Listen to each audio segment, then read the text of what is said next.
कुमारी पूजा में किस अवस्था की कन्या का पूजन करना चाहिए? तो हमारे शास्त्र में आया है कि 1 वर्षा न कर्तव्या कन्या पूजा विधो नृपा। 1 वर्ष की जो कन्या होती है उसे छोड़ देना चाहिए, क्योंकि वो कन्या गंध और भोग आदि पदार्थों के स्वाद को बिल्कुल भी नहीं जानती है, इनसे अनभिज्ञ होती है। तो 1 वर्ष वाली अवस्था की कन्या को छोड़ के जो कन्या 2 वर्ष की हो जाती है, 2 वर्ष से लेकर के और 10 वर्ष की अवस्था तक की कन्या का पूजन करना चाहिए कुमारी पूजा विधि के अंतर्गत। और देखिए, प्रत्येक अवस्था वाली कन्या के पूजन का अलग अलग फल भी है। 2 वर्ष की कन्या का पूजन करते हैं तो उसका भी फल अलग है। 3 वर्ष की अवस्था वाली कन्या का पूजन करते हैं तो उसका भी फल अलग प्रकार का है, और इनका नाम भी अलग अलग ही है। इनके नाम भी अलग अलग शास्त्र ने बताया है।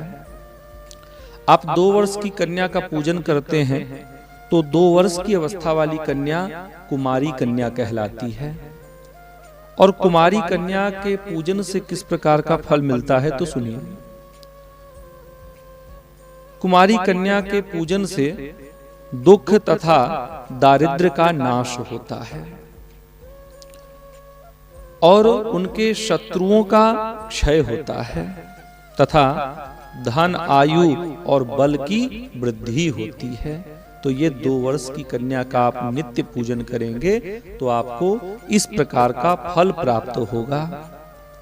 अब 3 वर्ष की अवस्था वाली कन्या का पूजन करने का क्या फल है? तो पहले तो ये सुनिए कि 3 वर्ष की अवस्था वाली कन्या को त्रिमूर्ति कहा जाता है। त्रिमूर्ति की पूजा से धर्म, अर्थ और काम की पूर्ति होती है तथा धन धान्य का आगमन होता है और पुत्र पौत्र की वृद्धि होती है। ये हो गई 3 वर्ष की अवस्था वाली कन्या, जिसे त्रिमूर्ति कहा जाता है। अब हम बात करेंगे 4 वर्ष की अवस्था वाली कन्या को क्या कहते हैं और उसके पूजन से किस प्रकार का फल प्राप्त होता है। तो 4 वर्ष की अवस्था वाली कन्या को कल्याणी कहा जाता है, और जो नित्य कल्याणी देवी का पूजन करते हैं तो वो विजय प्राप्त करते हैं। राज्य तथा सुख की जो कामना करते हैं तो उनकी ये कामनाएं शीघ्र ही पूर्ण हो जाती हैं।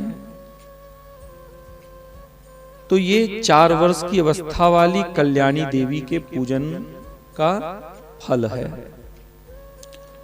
अब 5 वर्ष की अवस्था वाली कन्या को कहा जाता है रोहिणी, और रोहिणी के पूजन से किस प्रकार का फल प्राप्त होता है तो आपको बताऊं कि अगर आप 5 वर्ष की अवस्था वाली कन्या का नित्य पूजन करते हैं तो आप बड़े बड़े रोग से मुक्त हो जाएंगे। चाहे आपको कितना बड़ा भी रोग पकड़े हो, आपका ये दुख, आपका ये रोग शीघ्र ही समाप्त हो जाएगा, मुक्त हो जाएंगे आप। इसके बाद हम बात करेंगे 6 वर्ष की अवस्था वाली कन्या को क्या कहते हैं। तो 6 वर्ष की अवस्था वाली कन्या को कालिका कहते हैं, और कालिका के पूजन का क्या फल है। तो जो कालिका का पूजन नित्य करते हैं तो वो अपने शत्रुओं पर विजय प्राप्त करते हैं और उनके शत्रुओं का नाश हो जाता है। ये कालिका के पूजन का फल है। इसके बाद हम बात करेंगे 7 वर्ष की अवस्था वाली कन्या को क्या कहते हैं। तो 7 वर्ष की अवस्था वाली कन्या को चंडिका कहते हैं, और जो चंडिका का पूजन करते हैं उन्हें धन तथा ऐश्वर्य की प्राप्ति होती है। इसके बाद हम बात करेंगे 8 वर्ष की अवस्था वाली कन्या को क्या कहते हैं। तो 8 वर्ष की अवस्था वाली कन्या को शांभवी कहते हैं, और शांभवी की पूजा करने से दुख दारिद्र्य का नाश होता है तथा संग्राम में वो पूजक, वो साधक विजय प्राप्त करता है।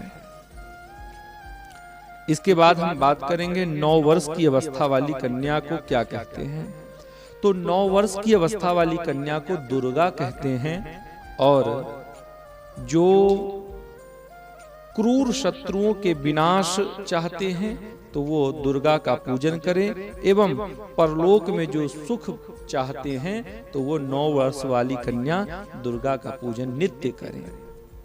इसके बाद 10 वर्ष वाली कन्या, 10 वर्ष की कन्या को हम सुभद्रा कहते हैं, और सुभद्रा के पूजन से सभी प्रकार की कामनाएं सिद्ध होती हैं, सभी मनोरथ पूर्ण होता है। तो इस प्रकार से आप जिस अवस्था की कन्या का पूजन करेंगे तो उस प्रकार का आपको फल प्राप्त होगा। तो ध्यान रखें, कुमारी पूजन के अंतर्गत ये 2 वर्ष से 10 वर्ष की कन्या को ही सम्मिलित किया जाता है। इससे नीचे और इसके ऊपर की कन्या को कुमारी पूजन में नहीं लिया जाता है। तो इस विषय को आप ध्यान रखें, और जिसे जिस प्रकार की कामना है तो वे उस अवस्था की कन्या का पूजन करके और आनंद प्राप्त करें, लाभ प्राप्त करें।